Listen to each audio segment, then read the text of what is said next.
Good afternoon, everybody. Uneducated Economist here. I was having a conversation with a guy earlier today, and he's a pretty smart individual when it came to talking about politics and economics. And it really, as I was listening to him talk, it really does come down to the story you tell yourself, about the economy, who you listen to, and what it is that you believe was taking place. And a lot of times you can put into your timeline a lot of evidence of things that are occurring that would then suggest this is the reason why it's happening. And they do make a lot of sense, and you can tell yourself this story and it will lead you to believe certain things. And I guess that's for every single person that is out there. A lot of people who don't do a lot of research are then subject to whatever story they hear, maybe on mainstream media, or maybe what family is telling them, or what the friends are telling them, and not really truly understand what is happening for themselves. And so the story that they tell is quite chaotic. Like they don't understand, or they believe that failure has taken place, or that the world is coming to an end, or maybe that everything is just absolutely fine and there's nothing wrong. And, it just, again, it's just all about this information that you're taking on. And so when I look at the economy and I start telling the story that I do about the economy, I find that I tell quite a unique story that is much different from what a lot of other people are saying out there. And I think about it, I have this YouTube channel and I've been documenting the things that I find and research just about every single day for, I don't know, what is it, since November of 2017. So we're going on 6 years, a long time. And throughout this experience that I've had doing this YouTube channel, I am amazed by what it is that I have learned. What I thought I knew about the economy to what I have learned today has evolved and changed, and understandings have become quite different than what I used to believe. A lot of things are very much the same, and other things have, changed. It's just when new evidence comes in, your beliefs change. And so when I think about the story that I tell about the economy and how I believe it was more about a supply chain breakdown that caused inflation as opposed to the money printer go burr, it really ends up being a story that I'm telling on my own. Like, not a lot of people are out there talking about it.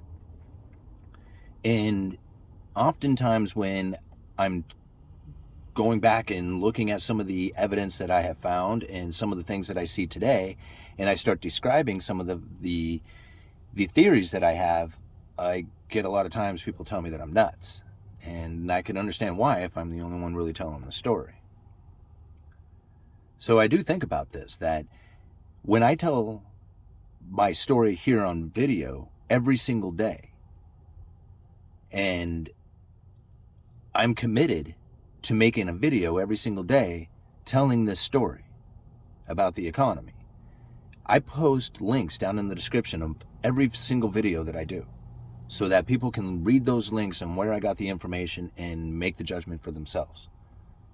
That's been my entire game here on this channel, has been doing exactly the same thing. So when I think about the story that I'm telling, and whether or not people believe me or think I'm delusional or think I have no idea of what's going on, I don't really think they understand the story that I'm telling, because I have evidence of everything that I've ever done, right here on YouTube, with links down in the description. I don't even have to go and defend it, right? It's right there. So again, when it comes to hearing the reasonings that we had so massive inflation, and it was my belief that the Federal Reserve wanted inflation, that one of the major problems that the Federal Reserve was experiencing prior to the pandemic was an inflation expectation that was running persistently too low rather than too high. I think about some of the things that were occurring when that speech was made. Donald Trump was screaming about firing Jerome Powell, saying he wanted to fire him because he wouldn't lower interest rates and print money. Donald Trump was saying this. Can you imagine what the condition of the environment would be today if the Federal Reserve had followed what Trump wanted? and we had massive money printing going into negative interest rates. Remember, he said Germany was doing a good thing by taking interest rates into negative territory. Right? Could you imagine what the inflation scenario would have been like? See, I don't believe for a second Donald Trump wanted the Federal Reserve to drop interest rates. It seemed very confusing at the time that he was even saying it. But as time went on, I realized that he wasn't really trying to get the Federal Reserve to lower interest rates. What he was trying to do was lower inflation expectations. There's no inflation. The Fed should be printing money. He said this over and over again. And so when people hear this, they believe it. There's no inflation. The Fed should be printing money. We should be firing Jerome Powell because he's causing pain to the economy by making interest rates rise. Right? This was what was going on during the Trump administration. I was looking at this and I said, nah, this isn't right. See, the Federal Reserve got to a position in which that they could not raise interest rates anymore. They were at 2.5% or so on the Fed funds rates, and markets were getting really pissed off. Everybody, the economy was starting to get really shaky. But they still had a position in which that they could keep raising the interest rates, the real interest rates. See, when you lower inflation expectation, you can raise the real interest rates, and that's what Donald Trump was doing. He was actually helping the Federal Reserve out. See, if you don't understand how lowering the inflation expectation raises the real interest rate, if you can just imagine that an investor is going to get a return on their investment for 2%, and they have an inflation expectation of 1%, the real interest rate will be 1%, what the investor intends on getting after the inflation expectation. If you lower the inflation expectation, you will raise the real interest rate to 2%. If you lower the inflation expectation to 0, that is. See, these are the things that were taking place prior to the pandemic. It wasn't that Jerome Powell was working against Donald Trump. He didn't just, purposely just go against what he was saying. And Donald Trump didn't really want Jerome Powell to be lowering interest rates. In fact, Donald Trump was helping, right? That's what they were doing. They were working together on that. That's the way I see it. That's the story that I was telling back then. It took me a minute to figure it out back then because I didn't understand what was happening. But as time went on, I was like, aha, that's what's going on. Most people don't even remember Trump saying that. Most people don't even remember that situation going on. They hardly talk about it and what the conditions would be like if it had occurred and the Federal Reserve printed up all that money. A lot of people don't know about the Repo facility and how the Federal Reserve was making speeches and comments and talking about how they would like to have a standing repo facility. Right?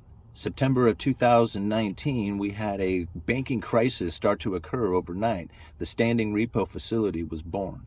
I mean, there was already a repo facility, but it was a pressure relief. It wasn't meant to be there all the time for a consistent tool for the Federal Reserve to use. That wasn't a concept, right? I mean, but I did a video on this. It was called Things Are Changing, right? In that video, I was describing the repo facility. I didn't know it was going to end up being such a persistent tool being used by the Federal Reserve when the banking crisis of 2019, the liquidity crisis, or not, what was it? Yeah, September of 2019, we had banks all of a sudden have an overnight lending rate shoot up to like 10%. The Federal Reserve was not having it. They said, hey, we're going to set up this, open up this repo facility, and you got all these treasury bonds, but not enough cash. Give us the bonds. We'll give you the cash. We'll do this on an overnight basis, and we'll call it non-QE QE, right? I mean, they didn't call it that. That's what everybody else called it. That's what we decided to call it. But that was the story, right? And I was just like, wow, they got the repo facility, exactly what they were looking for. That's interesting that they, a corporate tax payment caused it to happen. Like they didn't see a corporate tax payment coming. So it was just like, it was like expected, and then it was just like, here, we got this facility. We know at some point this issue is going to happen. We're going to set up the standing repo facility and everything will be cool after that. And then we'll move the effective funds rate, how we adjust interest rates from the overnight lending rate from big banks, and we'll move it over to the standing repo facility and interest on excess reserves. And all of a sudden, there was this abundant reserve system as opposed to a limited reserve system. I mean, watching this go down, it was just like, this is on purpose. I mean, there's no doubt about it. And this is the story that I tell myself because I saw it happening. Most people don't even know about all this stuff. Right? Anyway, I don't know why I'm babbling so much. Uneducated economist, you let me know.